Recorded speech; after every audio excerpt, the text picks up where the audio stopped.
نحمده ونستعينه ونستغفره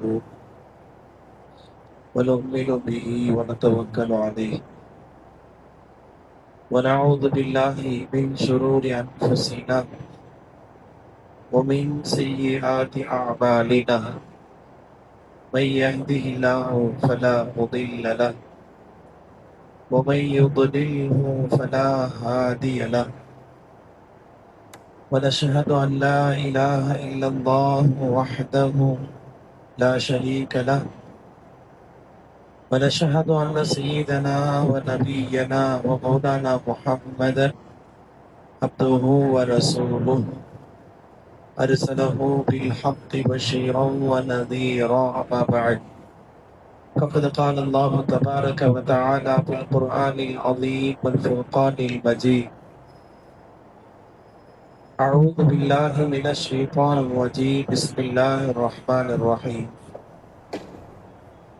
إن الله وملائكته يصلون على النبي يا أيها الذين آمنوا صلوا عليه وسلموا تسليما اللهم صل على سيدنا محمد وعلى آل سيدنا محمد وبارك وسلم عليه اللهم صل على سيدنا محمد وعلى آل سيدنا محمد وبارك وسلم عليه اللهم صل على سيدنا محمد وعلى آل سيدنا محمد التي قرنت البركة بذاته ومحياه وتعطرت العوالم بطيب ذكره ورياه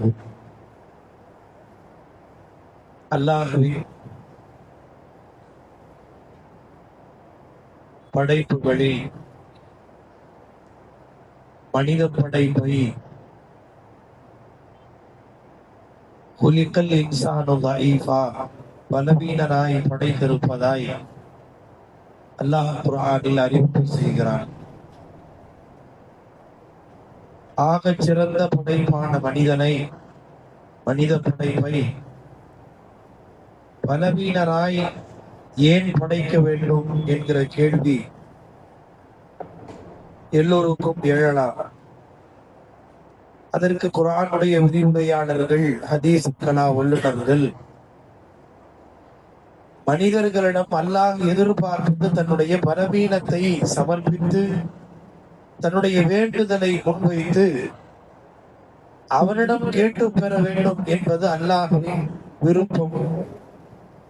எனவே எல்லா மனிதர்களும் ஏதேனும் ஒரு வகையில் பலவீனத்தையும் நெருக்கடிகளையும் அவன் பிறந்ததிலிருந்து முகத்திற்கு கஃன் வருகிற கடைசி பொழுது வரை ஏதாவது ஒரு நெருக்கடியோ ஏதாவது ஒரு சிரமமோ பலவீனமோ மாறி மாறி அவரை தொடர்ந்து கொண்டே இருக்கும் என்பதில் மாற்று கருத்தில்லை.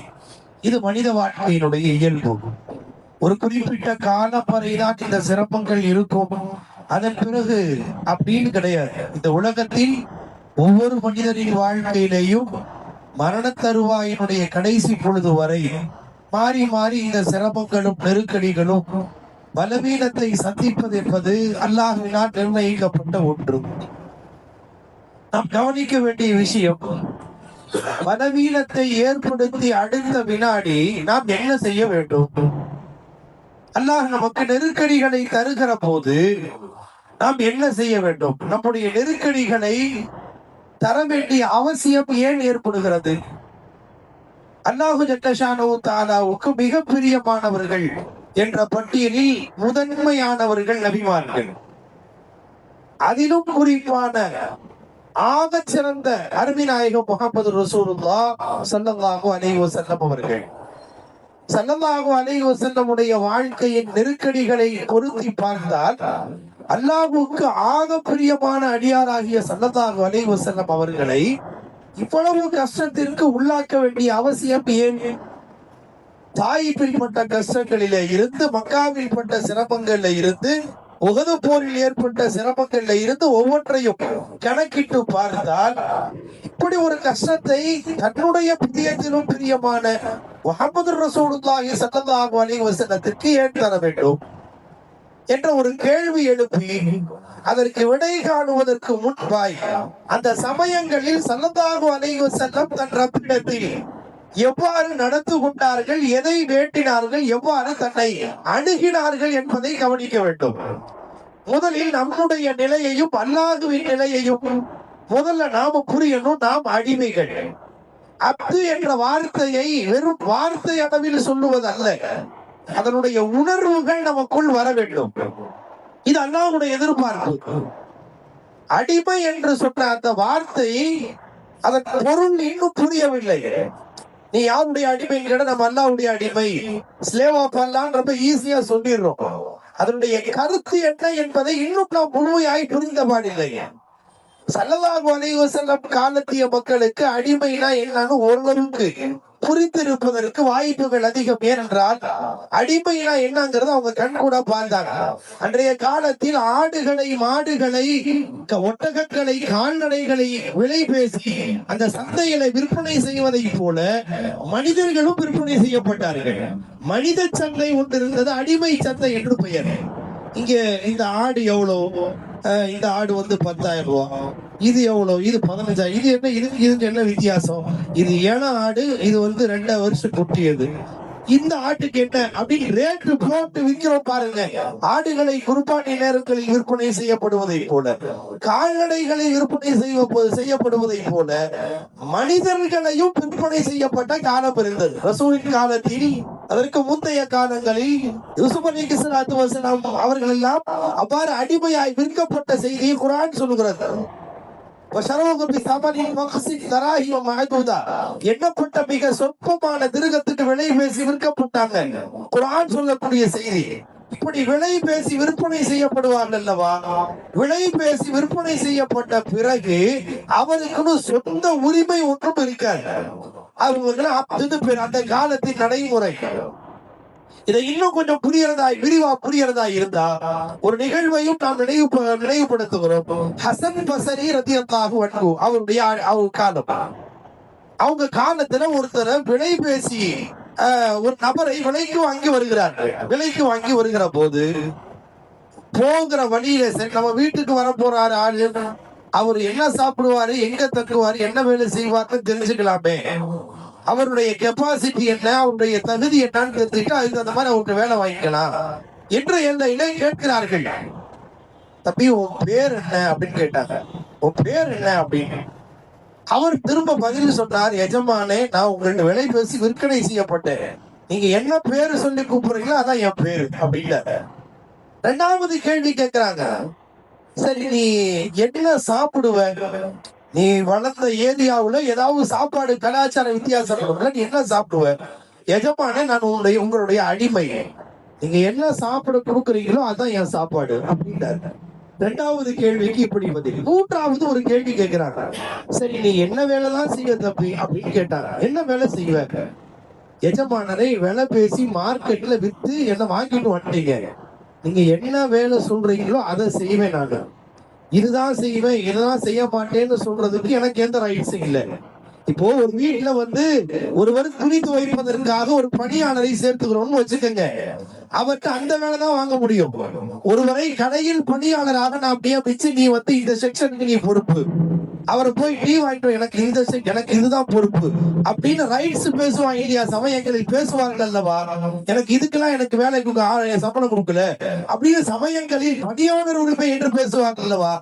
இப்படி அடிமை பேச முடியாது. வேலை பேசி வாங்கிட்டு அவர் சொன்ன வேலையெல்லாம் செய்யணும். அதனால அவர் தன்னுடைய உணர்வை புரிந்து அவர் சொன்னாரு, எஜமானரே நீங்க என்ன வேலை சொல்றீங்களோ அதான் என் வேலை அப்படின்னு சொன்னாரு. சொன்ன உடனே ஹசன் பஸரி ரலியல்லாஹு அன்ஹு ஒரு வினாடி அதிர்ச்சி அடைந்தவர்களாய், திகைத்து போனவர்களாய், நீ அடிமையா இருக்க தகுதி இல்ல, நீ உரிமைன்னு சொன்னாங்க. விலை பேசி வாங்க, நீ சோதரவன் எங்க வேணாலும் போகலாம் அப்படின்னு சொன்னாங்க. சொன்ன உடனே அந்த வார்த்தையை சொன்னாங்க ஹசன் பசரி ரலியல்லாஹு அன்ஹு, உண்மையா நான் எப்படி அல்லாஹ்ட்ட அடிமையா நடந்துக்கணுங்கிறத நீதான் எனக்கு கத்துக் கொடுத்தேன்னு சொன்னாங்க. நீதான் எனக்கு கத்துக் கொடுத்த. நான் அடிமை அடிமை என்று சொல்கிறேன். அல்லாஹ்வுடைய அடிமைனா நான் எப்படி நடந்து கொள்ள வேண்டும் என்பதை இந்த 3 கேள்வியில எனக்கு மொத்த வாழ்க்கையை புரிய வச்சுட்டேன். அடிமைத்தன வாழ்க்கை என்பதன் பொருள் என்ன என்பதை நீ சொன்ன இந்த பதிலில் நான் புரிந்து கொண்டேன் என்றார்கள் ஹசன் பசரி ரலியல்லாஹு அன்ஹு. என்ன அவருடைய வரலாற்று செய்தி. எனவே அடிமை என்பது அப்படிப்பட்ட ஒரு நிலை. ஒரு விலைக்கு வாங்கி ஒருவரை வருகிறோம் என்றால் அவரை என்ன செஞ்சாலும் யாரும் கேள்வி கேட்க முடியாது. நம்ம எல்லாம் படித்திருக்கிறோம், வரலாற்றில் கேள்விப்பட்டிருக்கிறோம். பிலால் ஹபஷி ரலியல்லாஹு அன்ஹு அவர்களை விலைக்கு வாங்கியவன் தரையில் வைத்து, அதுவும் நம்ம மாதிரி ஏரியாவுடைய வெயில் அல்ல அது, அந்த கொப்பளம், அது எவ்வளவு கொடுமையான அந்த உஷ்ணம் இருக்கும் அல்லவா, இதை விட 2 மடங்கு வெயில் அடிக்கக்கூடிய உஷ்ணத்தில் அவங்கள படுக்க போட்டு அவங்க இந்த பக்கம் அந்த பக்கம் நகர முடியாம அவர்கள் மீது பாறையை ஒரு பெரிய கல்லை தூக்கி வச்சு இப்படி எல்லாம் சித்திரவதை செய்ததாக வரலாறு வருகிறது அல்லவா. ஏப்பா இப்படி செய்யறேன்னு மத்தவங்க கேள்வி கேட்டா உன் வேலையை பாருன்னு சொல்லிடுவோம்.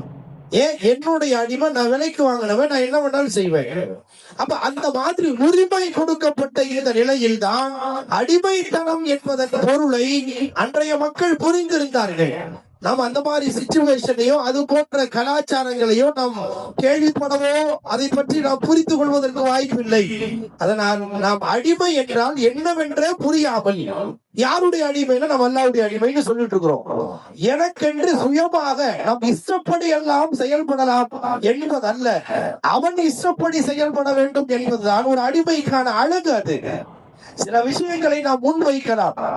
அடிமையாக இருப்போர் எஜமானர்கிட்ட கேட்கலாம், அவர் கொடுத்தால் அவர் பெற்றுக் கொள்ளலாம், கொடுக்கலன்னா ஏன் கொடுக்கலன்னு கேட்க முடியாது.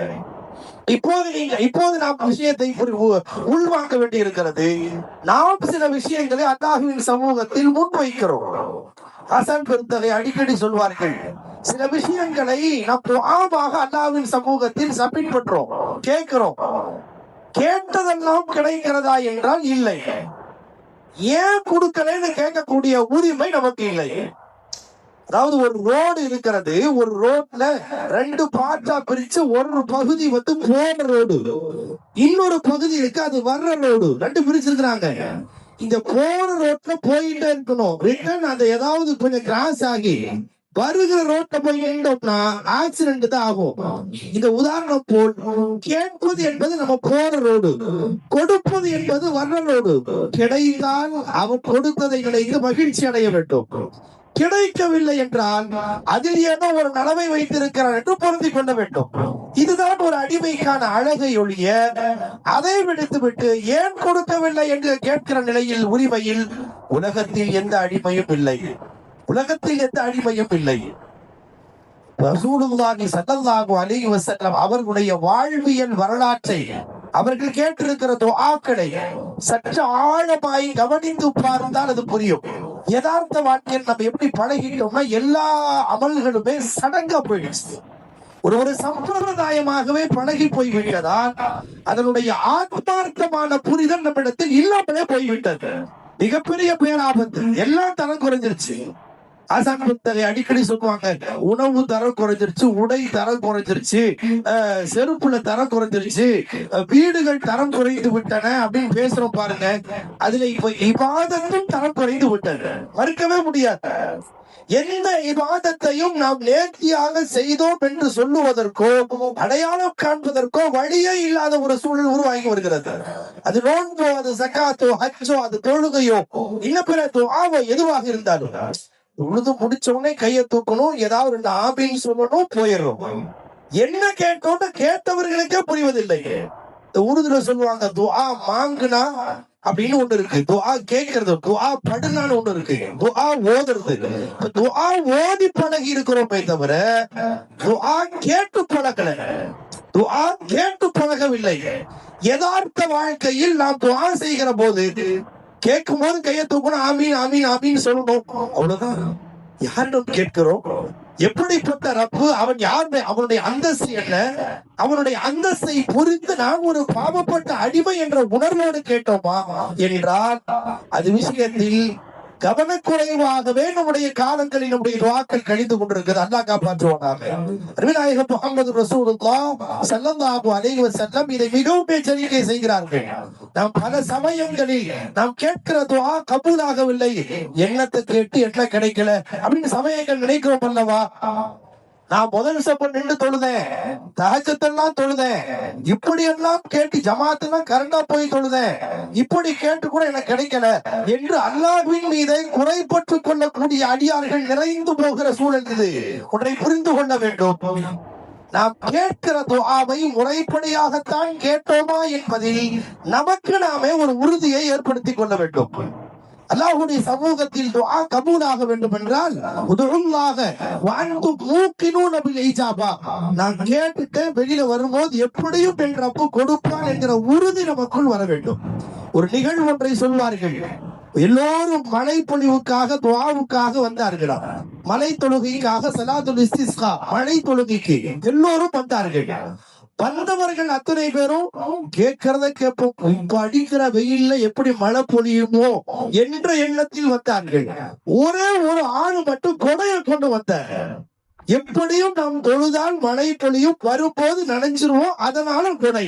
அப்படியானால் அவர் கல்வியில், அவர் உள்ளத்தில் அவருடைய என்ன உறுதி ஏற்பட்டிருக்கும். வாழ்ந்தும் மூக்கினூன பில் இஜாபா என்கிறார்கள் ஸல்லல்லாஹு அலைஹி வஸல்லம். கேட்கிற போது என்ன உறுதி ஏற்பட வேண்டும் என்றால், நான் கேட்கிறேன், கண்டிப்பா என் ரப்பு கொடுப்பான், அதன் பிரதிபலன் இதுவெல்லாம் ஏற்படும் என்கிற அளவுக்கு ஒரு உறுதி ஏற்பட வேண்டும் அல்லவா? அந்த உறுதி நம்முடைய உள்ளத்தில் தொலைந்து போய் கொண்டே இருக்கிறது. அல்லாஹ் காப்பாற்றுவானாக. ஒரு அலட்சியமாய் கவனக்குறைவாய் கேட்கிற துஆவை அல்லாஹ் ஏற்பதில்லை என்கிறார்கள் ஸல்லல்லாஹு அலைஹி வஸல்லம். நம்ம கேட்கிறோம், ஆமீன் சொல்கிறோம், இப்படியே பழகி போய் விட்டது. சமயங்களில் தனிப்பட்ட முறையில் சுண்ணத்தினப்பில் தொழுது கொண்டு நாம் கேட்கிற துஆவையாவது என்னைக்காவது கூர்ந்து கவனிச்சு நம்ம யார்கிட்ட பேசுறோம், எப்படி பேசணும், எப்படி முறையீடு செய்ய வேண்டும் என்றாவது புரிந்திருக்கிறோமா? அதை விடுவோம்.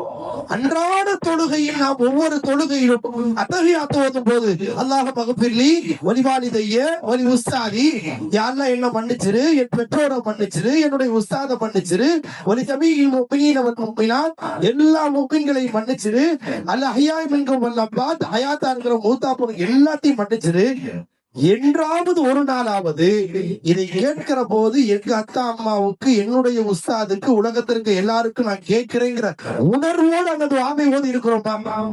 அன்பான பெருமக்களே, நாம் எப்படி பழகி போய்விட்டோம் என்றால், இந்த இடத்துல இதை ஓதணும், இந்த இடத்துல இதை ஓதணும் என்று யதார்த்த வாழ்க்கையில் சந்தர்ப்பங்களில் ஓத வேண்டிய துஆக்கள் ஓதுவது வேறு, துஆக்களை கேட்பது என்பது வேறு என்பதில் புரிதலே இல்லை. ஸல்லல்லாஹு அலைஹி வஸல்லம் நம்முடைய சுன்னத்தான துஆக்களா எதையெல்லாம் கற்று தந்தார்களோ இந்த சந்தர்ப்பத்தில் இதை ஓதும், அப்படித்தான் பழகி இருக்கும். அதை ஓதுகிற போது என்ன உணர்வு ஏற்பட வேண்டுமோ அது உள்ளத்தில் சற்றும் பதியாமலேயே காலம் கழிகிறது. ஒரு அடிமைக்கு அழகு இதுவா? ஸல்லல்லாஹு அலைஹி வஸல்லம் என்ன துஆவை சொல்லி தரல, அட்லீஸ்ட் ஒரு பாத்ரூம் போகும் போது கூட துஆவை கற்று தருகிறார்கள். ஆனா கழிவறைக்குத்தானே போகிறோம் என்றால் அல்லாஹும் நீங்க அவருக்கு குபுசி வல் கபாயிஸ், எதுக்கு விளையாட்டு விஷயமா அது? அந்த சமயத்தில் கூட அல்லாஹ்வின் சமூகத்தில் ஒரு உதவியை நாடிவிட்டு பாதுகாப்பு தேடிவிட்டு உள்ள போக சொல்லி சொன்னாங்க. அதனால ஒரு ஸ்டிக்கர் ஒட்டி இருக்கிறோம், இது போகும்போது ஓதணும்னு தெரியுதே தவிர ஏன் ஓதணும் என்னைக்காவது யோசிச்சோமா?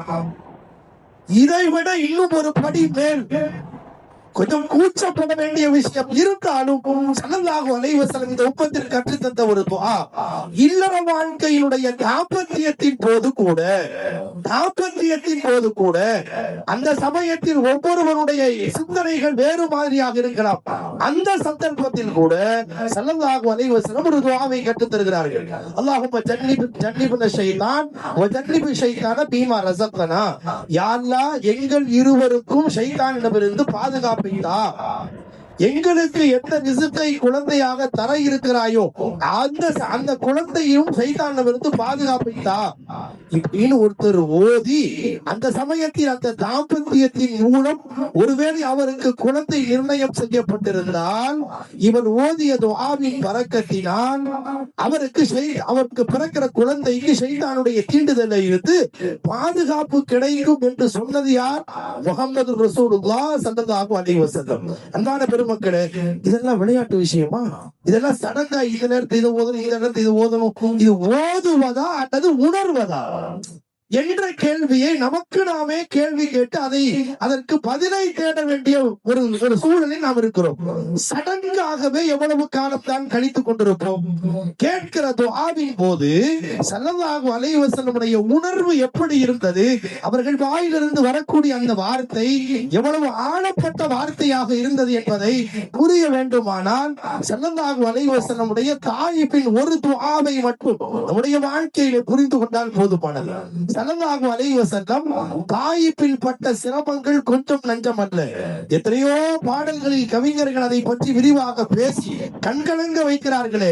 அப்படிப்பட்ட முஹம்மது ஸல்லல்லாஹு அலைஹி வஸல்லத்திற்கு அங்கே கல்லால் அடிபட்டதும் சொல்லால் அடிபட்டதும் இத்தனை சிரமங்களுக்கு மத்தியில் ஜிப்ரீல் அலைஹிஸ்ஸலாத்து வஸ்ஸலாம் அவர்களே இறங்கி வந்து எப்படிப்பட்ட வார்த்தை கேட்கிறாங்க. 2 மலைக்கு மத்தியில வச்சு மொத்தமா கதையை முடிச்சனே, அனுமதி தாருங்கள் என்று கேட்கிற போது கூட ஸல்லல்லாஹு அலைஹி வஸல்லம் அனுமதி தராத சமயத்தில் என்ன துஆ செய்யறாங்க. அப்படிப்பட்ட ஒரு வலிமையும் ஒரு சிறப்பம்சமும் ஒரு அதிகாரமும் வழங்கப்பட்டவர்கள் தான் ஸல்லல்லாஹு அலைஹி வஸல்லம். முதல் அதை புரியணும். அவங்க கேட்ட துஆவுக்கு முன்னால அப்பவும் செய்யுங்க அப்படின்னு ஒரு வார்த்தை சொல்லி இருந்தால் 2 மலைகளுக்கு மத்தியில் அந்த மனுஷத்தை கோத்திரத்தார் தாய்ப்பாசிகள் மொத்த கதையும் முடிக்கப்பட்டிருக்கும். அவ்வளவு அதிகாரத்தை அல்லாஹ் முஹம்மது ஸல்லல்லாஹு அலைஹி வஸல்லத்துக்கு வழங்கி இருந்தார். அப்ப அந்த நேரத்துல சரி சொல்லியிருந்தா முடிஞ்சிருக்கும். அந்த சமயத்தில் கூட இந்த எல்லையிலே ரசூல் ஸல்லல்லாஹு அலைஹி வஸல்லம் என்ன துஆ செய்றாங்க. அல்லாஹும்ம இன்னி அஷ்கு ضعف قوتي وقلة ஹீலதி وهواني على الناس. அவர்கள் கேட்கிற துஆ, யா அல்லாஹ், என்னுடைய பலவீனத்தை நான் உன் சமூகத்தில் சமர்ப்பிக்கிறேன். வகில்லத ஹீலத்தி, என்னுடைய திட்டமெல்லாம் குறைத்து போய்விட்டதை நினைத்து நான் உன்னிடம் சமர்ப்பிக்கிறேன். வஹவானி அலன் நாஸ், இவ்வளவு இந்த மக்களுக்கு மத்தியில் நான் ரொம்ப இயலாமல் போய்விட்டேனே, ரொம்ப முடியாம போயிடுச்சே, இதை நான் உங்ககிட்ட சமர்ப்பிக்கிறேன், சப்மிட் பண்றேன். ஒரு நபி கேட்கிற துஆவா இது? எவ்வளவு அதிகாரத்தை, எவ்வளவு பெரிய உயர்ந்த அந்தஸ்தை பெற்றிருந்த நபி அவர்கள். இதோடு முடிக்கல, ஸல்லல்லாஹு அலைஹி வஸல்லம் தொடர்கிறார்கள். எப்பேற்பட்ட வார்த்தை என்றார், இல்லம் தகுன் சாகிதன் அலைய பலா உபாலி. யா அல்லாஹ், இந்த சமயத்துல கூட நான் உங்ககிட்ட கேட்கிறேன், உண்மையிலே என் மேல எனக்கு கோபம், என் மேல உனக்கு கோபம் இல்லைன்னா எனக்கு இது ஒரு பொருட்டே கிடையாது. என்ன வார்த்தை அது? எப்படிப்பட்ட ஒரு வார்த்தை! ஒரு அடிமையாய் ஸல்லல்லாஹு அலைஹி வஸல்லம் அல்லாஹ்வின் சமூகத்தில் கேட்கிற துஆ இது. இலம் தக்கும் சாக்கித்தான் அலைய பல உபாலி. யா அல்லாஹ், என் மேல உனக்கு கோபம் இல்லைன்னா அது போது, எனக்கு இதெல்லாம் எனக்கு ஒரு பொருட்டே இல்ல. இப்ப ஸல்லல்லாஹு அலைஹி வஸல்லமுடைய அந்த துஆவினுடைய போங்கு அப்படியானால் அது வார்த்தை அல்ல, அது உணர்வின் வெளிப்பாடு. இன்னொரு சமயத்தில் ஹஜ்ஜத்துல் வதாவில் ஸல்லல்லாஹு அலைஹி வஸல்லம் கேக்குறாங்க, அஸ்அலுக பஸ்அலத்தல் மிஸ்கீன். ஒரு மிஸ்கீன் கேட்கிற மாதிரி உங்ககிட்ட கேட்கிறேன். மிஸ்கீனுக்கு பச்சையா தமிழ் சொன்னா ஒரு யாசகன், ஒரு பிச்சைக்காரர் உன்னிடம் கேட்பதை போல் நான் கேட்கிறேன். யார் கேட்பது? அகில உலகத்தினுடைய பேரொளி முஹம்மது ஸல்லல்லாஹு அலைஹி வஸல்லம் கேட்கிற துஆ. அவங்களுக்கு என்ன அந்தஸ்து, அவருடைய தரம் என்ன? சய்யிதுல் கலாயிக், படைப்புகளுடைய தலைவர். ஆனா ஸல்லல்லாஹு அலைஹி வஸல்லம் எப்படி கேக்குறாங்க? அனல் முக்ருல் முஅ்தரிஃபு பிதம்பி. யா அல்லாஹ், என் தவறுகளை நான் ஒப்புக்கொண்டவராய் உன்னிடம் கேட்கிறேன். என்ன தப்பு செஞ்சுட்டாங்க? நாம என்ன நினைக்கிறோம்? நம்ம என்ன தப்பு செஞ்சுட்டோம் நினைக்கிறோம் பாருங்க. அங்கதான் நம்ம எல்லாத்தையும் இழக்கிறோம். நம்ம தான் நிறைய அமல் செய்யறோம்ல, நம்முடைய அமல்களின் மீது ஒரு நம்பிக்கை ஏற்படுகிறது அல்லவா, அங்கேதான் நாம் தோற்று போகிறோம். இவ்வளவு அமல்களை கால்வீங்க வணங்கிய நபி, தொடர்ந்து நோக்கு நோற்ற நபி, அவருடைய சதகாவிற்கு அளவில்லை. அப்பேற்பட்ட உயர்ந்த அந்தஸ்தை பெற்ற பிறகு கூட ஸல்லல்லாஹு அலைஹி வஸல்லம் அல்லாஹ்வின் சமூகத்தில் கேட்கிற போது இவ்வளவு கீழிறங்கி கேட்கிறார்கள். அஸ்அலுக மஸ்அலத்தல் மிஸ்கீன் அபுதஹில் இலைக இப்திஹாலல் முத்னிபீன். அப்போ ஒவ்வொரு வார்த்தைக்கும் பொருள் சொல்வதாக இருந்தால் மிக நீளமாகிவிடும். ஒவ்வொரு வார்த்தையிலும் மிக ஆழமான கருத்து. ஒரு பாவியை போல், ஒரு பாவியினுடைய பலவீனத்தை போல், ஒரு மிஸ்கீனை போல் உன்னிடம் கேட்கிறேன். அப்ப நபி ஸல்லல்லாஹு அலைஹி வஸல்லம் இப்படி நூற்றுக்கணக்கான துஆக்கள் ஹதீஸ்களில் இருக்கிறது. அதுபெல்லாம் வெறுமனே இந்த துஆவை இந்த சந்தர்ப்பத்துல ஓதுனாங்க. இப்படி ஓதுறதுக்கல்ல, ஒவ்வொன்றையும் ஓதும் போது அல்லாஹ்வின் சமூகத்தில் அந்த உணர்வு நமக்கு பிறக்க வேண்டும். ஒரு வாகனம் பாந்தினால் கூட துஆவை கற்றுத் தருகிறார்கள். ஒரு வாகனம் அல்லது ஒரு மனைவி முதல் முறையாய் சந்திக்கிற போது எந்த துஆவை விட்டு வைக்கலைங்க ஸல்லல்லாஹு அலைஹி வஸல்லம். கொஞ்சம் யோசனை செய்து பாருங்கள். அப்ப இதையெல்லாம் நாம் எப்படி அன்றாட வாழ்க்கையிலே பழகி இருக்கிறோம் என்றால், ட்ரெஸ் போடும் போது ஒதுக்குவா, வீட்டை திறக்கும் போது ஒதுக்குவா, சாப்பிடும் போது ஒதுக்குவா, சாப்பிட்டு முடிச்சோடனே ஒரு ஒதுக்குவா, தூங்கி எந்திரிச்சோடனே ஒதுக்குவா, தூக்கும் போது ஒதுக்குவா. இப்படித்தான் பழகி இருக்கிறோமே தவிர இந்த துஆவை ஏன் இந்த சந்தர்ப்பத்தில் ஏன் ஓத சொன்னார்கள், அதன் பொருள் என்ன, அதன் கருத்து என்ன, நம்ம ஏன் ஓதுறோம் என்றைக்காவது யோசித்து இருக்கிறோமா? ஒவ்வொரு தொழுகையிலும் ஈயாக்க நஅபுது வ ஈயாக்க நஸ்தஈன் சொல்லும் போது முன்னால் நிற்கிறேங்கிற உணர்வு நமக்கு வந்திருக்கிறதா? ஒவ்வொரு தொழுகையிலும் அல்லாஹ் மக்ஃபிர்லி வலிவாலிதைய வலி உஸ்தாதின்னு சொல்றோமே, என் பெற்றவங்களுக்கு என்ன உருவாக்குறவங்களுக்காக நான் துஆ செய்யறேங்கிற உணர்வு நமக்கு வந்திருக்கிறதா? அன்பான பெருமக்களை, இதையெல்லாம் நமக்கு நாமே பரிசீலனை செய்ய வேண்டும். எனவே எப்படி பழகி போய்விட்டோம் என்றால், லா யபகா மினல் இஸ்லாமி இல்லா இஸ்முஹு வலா யபகா மினல் குர்ஆனி இல்லா ரஸ்முஹு, இஸ்லாம்ங்கிற பேரு தான் இருக்கும் என்று ஸல்லல்லாஹு அலைஹி வஸல்லம் சொன்னார்களே, குர்ஆனுடைய அந்த சடங்கு தான் இருக்கும் என்று ஸல்லல்லாஹு அலைஹி வஸல்லம் ஒரு முன்னெச்சரிக்கை செய்தார்களே, அது போன்ற சூழலுக்கு நாம் ஆளாகிவிட்டோமோ என்று நமக்கு நாம யோசிக்க வேண்டும். எனவே துஆ என்பது நமக்கும் அல்லாஹுக்கும் மத்தியிலான அடிமைத்தனத்தை வெளிப்படுத்தி அல்லாஹுவின் சமூகத்தில் வேண்டுதலுக்காக கொடுக்கப்பட்டிருக்கிற ஒரு மகத்தான வாய்ப்பு. அந்த உணர்வோடு நாம் கேட்க வேண்டும் என்கிற பழக்கத்தை நமக்குள் ஏற்படுத்தி கொள்ள வேண்டும். அதே போல் கேட்கிற துஆவை எந்த உணர்வோடு கேட்கிறோம் என்பது மட்டுமல்ல, யார் முன்னால் கேட்கிறோம் என்ற சிந்தனையும் நமக்குள் வர வேண்டும். ஒவ்வொரு தொழுகையிலும் ஓதுகிற போதெல்லாம் ஆமீன் என்ற வார்த்தையை சொல்லுவது மட்டுமல்ல, என்னோடு சேர்த்து மலக்குகளும் ஆமீன் சொல்கிறார்கள் என்ற உணர்வு நமக்கு வந்திருக்கிறதா? கூட்டாக சேர்த்து கேட்கிற போது அந்த துஆவின் பலனால் எனக்கும் கண்டிப்பாக என் ரப்பு என்னை பொருத்திக் கொள்வார் என்ற உணர்வு நமக்கு வந்திருக்கிறதா? எனவேதான் பெருமக்கள் இப்படி நம்ம அசால்ட்டா கொஞ்சம் அலட்சியமா இருந்துருவோம், எப்படியாவது கூட்டாக சேர்ந்தாவது அந்த துஆவின் பிரதிபலனை பெறுவதற்கான சூழல்களை ஏற்படுத்தி வைத்தார்கள். வெறும் அரபியில் நம்ம எத்தனை முறை ரப்பனா ஆத்தினா கேட்டிருப்போம், எத்தனை முறை ரப்பனா ஆத்தினாவையும் ஓதி இருப்போம். அந்த ரப்பனா ஆத்தினாவுடைய பொருளையாவது நாம் என்றைக்காவது பொருள் புரிந்து ஓதி இருக்கிறோமா? அதுக்காக எல்லா பொருளும் புரியுதோ புரியலையோ, குறைந்தபட்சம் யதார்த்தத்தில் ஒவ்வொரு நாளும் எந்த இமாமுக்கு பின்னால் என்று நாம் கொடுக்கிறோமோ வளமையாக ஓதப்படுகிற அந்த துஆக்களுக்கான பொருளையாவது உள்வாங்கிக் கொண்டு இதைத்தான் இமாம் அவர்கள் கேட்கிறார்கள், இதற்குத்தான் நான் ஆமீன் சொல்கிறேன் என்ற உணர்வு நமக்குள் வர வேண்டும். அதற்கான முயற்சிகளை நாம் மேற்கொள்ள வேண்டும். எனவேதான் ஒவ்வொரு ஊர்களையும் ஒவ்வொரு பழக்கம் ஏற்படுத்தி வைத்தார்கள். நம்முடைய பெற்றவர்களை பல சமயங்கள் மறந்து போய் விடுகிறோம். குறைந்தபட்சம் அது தினந்தோறும் நினைக்கப்பட வேண்டிய பெற்றவர்கள், என்றோ ஒரு நாள் வருடத்திற்கு ஒரு முறை அல்ல, ஒவ்வொரு நாளும் நினைவு கூறப்பட வேண்டிய பெற்றவர்களை மறந்து விடுவோம் என்ற காரணத்தினால் ஸல்லல்லாஹு அலைஹி வஸல்லம் வாரத்திற்கு ஒரு முறை மன்சார கபர் அபவைஹி, பெற்றவர்களுடைய கபரை யார் ஜியாரத் செய்கிறாரோ கானலஹு பிர்ரன், சிறுபிராயத்தில் அவர்கள் செய்ததற்கு பிரதியாக அது உபகாரமாக அமையும் என்று சொன்னார்கள் ஸல்லல்லாஹு அலைஹி வஸல்லம். ஆனால் ராசா புத்தகை அடிக்கடி சொல்லுவாங்க, எந்த தகப்பை சம்பாரிச்சு கொடுத்த சொத்தை நம்ம காலம் முழுக்க அனுபவிக்கிறோமோ அந்த தகப்பனை தினத்தோர் நினைவு கூற அந்த பிள்ளைகள் தயாராக இல்லை. இதுதான் யதார்த்தம். எங்க அத்தா இப்படி எல்லாம் சொல்லுவாரு, எங்க அம்மா இப்படி எல்லாம் சொல்லுவாங்க, இப்படி நினைக்கிறனால அவங்களுக்கு என்ன கிடைச்சிட போகுது? குறைந்தபட்சம் அவர்களுக்கான ஒரு சமர்ப்பித்தலை, ஒரு துஆவை என்றைக்காவது அந்த உணர்வோடு ஓதி இருக்கிறோமா, கேட்டு இருக்கிறோமா என்பதை நாம் யோசிக்க வேண்டும்.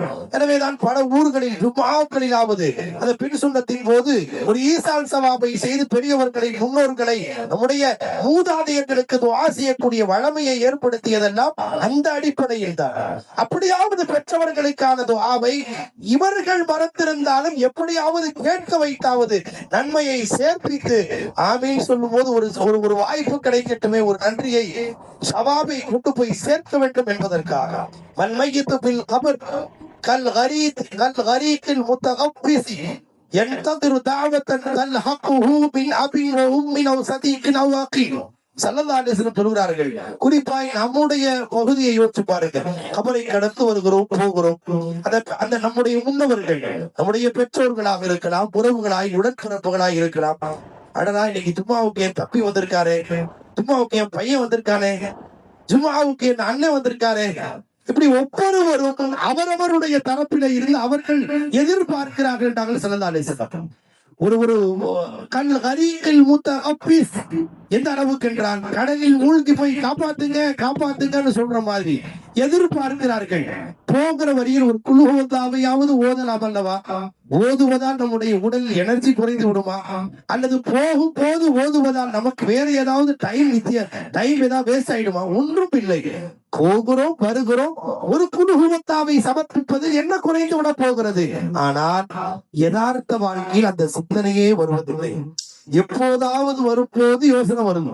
தொடர்ந்து வந்து பழகிட்டதுனால இது எப்பவும் பார்க்கிற கபரு தானே, எப்பவும் பார்க்கிற கபருஸ்தான் தானே, இப்படி சிந்தனையிலேயே போகிறோம். ஆனால் அந்த பெருமக்கள், அந்த பெற்றோர்கள், என் தப்பி போறாரே, என்னுடைய உறவு போகிறாரே, என்னுடைய பிள்ளை போகிறாரே என்ற எதிர்பார்ப்புக்கு நாம் பதில் சொல்ல வேண்டிய கடமை நமக்கு இல்லையா? இதை குறித்த சிந்தனையை நமக்குள் வளர்த்து கொள்ள வேண்டும். எப்போது துஆ செய்வதாக இருந்தாலும் விசாலமாக கேட்டு பழக வேண்டிய சிந்தனையை நமக்குள் வளர்த்து கொள்ள வேண்டும். என்றப்போ கேட்கிறோம், என்றப்போ அதை கொடுப்பான் என்கிற உறுதி நமக்குள் வர வேண்டும். அதை நமக்குள் சுருத்தி கொள்ளக்கூடாது. இதுவெல்லாம் ஒரு அடிமைக்கான அழகு என்கிறார்கள் ஸல்லல்லாஹு அலைஹி வஸல்லம். ஒரு சஹாபி, யா அல்லாஹ் என்ன மன்னிச்சிரு, என் குடும்பத்தை மன்னிச்சிரு, ரசூலுல்லாஹ்வையும் மன்னிச்சிரு அப்படின்னு கேட்டாரு. ஸல்லல்லாஹு அலைஹி வஸல்லம் கூப்பிட்டாங்க. விசாலமான அல்லாஹ்வுடைய ரஹமத்தை ரொம்ப சுருக்கிட்டீங்களே அப்படின்னு கேட்டாங்க. கடல் போன்ற ரஹமத், அல்லாஹ்வுடைய கருணை, அதை அப்படியே சுருக்கிட்டீங்களே, என்ன மன்னிச்சு இன்னும் விசாலமா உலகத்திற்கு எல்லாரையும் மன்னிப்பாயாக கேட்டா என்ன குறைஞ்சிரும்?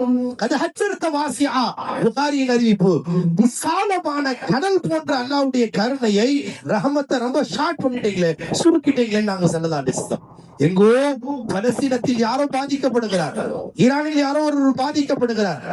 இங்கிருந்து நாம் கேட்கிறோம், அல்லாஹு மக்ஃபிர் உம்மத்த முஹம்மதின் ஸல்லல்லாஹு அலைஹி வஸல்லம் அப்படின்னு கேட்கிறோமே. ஒரு ஜும்ஆவிலும் பின் சுன்னத்திற்கு பிறகு கேட்கிறோமே, ரசூலுல்லாஹ்வுடைய உம்மத்தை மன்னிச்சு, அவங்களை சீர்திருத்தி, அவங்களை கஷ்டத்தை போக்கி, அவங்களை கடனை போக்கிடு. இவர் யாரோ, இவருக்கே கடன் இருக்கும். இவர் யாரோ ஒருவரின் கடனுக்காக ஒரு கடனை கஷ்டப்படுறப்ப அவர் கடனை போக்கிடுறப்ப துஆ செஞ்சா, இந்த ராசிகி மலக்கும் முஅக்கலும் ஸல்லல்லாஹு அலைஹி வஸல்லம் குறிப்பிடுகிறார்கள். இவர் தலைமாட்டுல இன்னொரு மலக்கு நியமிக்கப்பட்டிருக்காரு. இவனுக்கே கடன் இருக்கும் போது இன்னொருத்தருடைய கடனுக்கு இவன் துஆ செய்யறானே, யாருன்னா இவர் கடனை எல்லாம் அடைச்சிட்டு அவர் துஆ செய்வார். வணக்கம் இஸ்லாலிக்கு என்று அந்த மலக்கு இவருக்கு துஆ செய்கிறார்கள் ஸல்லல்லாஹு. எப்படி தூண்டுகிறார்கள் பாருங்கள். ஒரு தயான சிந்தனை என்பது கொடுக்கறதுலதான் குறை வைக்கிறோம், துஆவிலையுமா குறை வைக்கணும் என்று சொல்லுவாங்க அல்லவா? கையில கொடுக்கறதுதான், துஆவில என்ன குறைந்து விட போகிறோம்?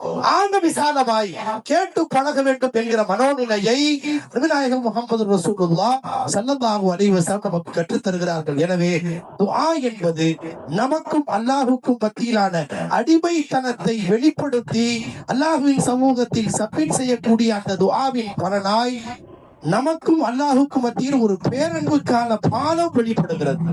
அந்த பாலம் கொஞ்சம் கொஞ்சமாய் நம் அல்லாஹுவை நெருக்கத்தை உண்டாக்குகிறது. அந்த உணர்வை நாம் நம் மனதில் பதிய வைத்துக் கொள்ள வேண்டுமே தவிர காலம் காலமாய் ஏதோ ஒரு சடங்குக்கு கைகளை உயர்த்துவதும், துஆ செய்வதும், துஆவிற்கு ஆமீன் சொல்வதும், முகத்தில் தடவுவதும், என்ன துஆ செஞ்சேன்னு கேட்டா எனக்கே தெரியல, இப்படியே காலத்தை கழிப்பது எப்படி நியாயமாக ஆகும்? எனவே யோசிப்போம், உணர்வோம், சிந்திப்போம், பரிசீலனை செய்வோம். இனிவரும் காலங்களிலாவது உணர்வு பூர்வமாய் வாசியக்கூடிய பழக்கத்தை உருவாக்கி கொள்வோம். அல்லாஹ் தௌஃபீக்கை தந்தல் புரிவானாக. வ ஆகிரு தஅவானா அல்ஹம்துலில்லாஹி ரப்பில் ஆலமீன்.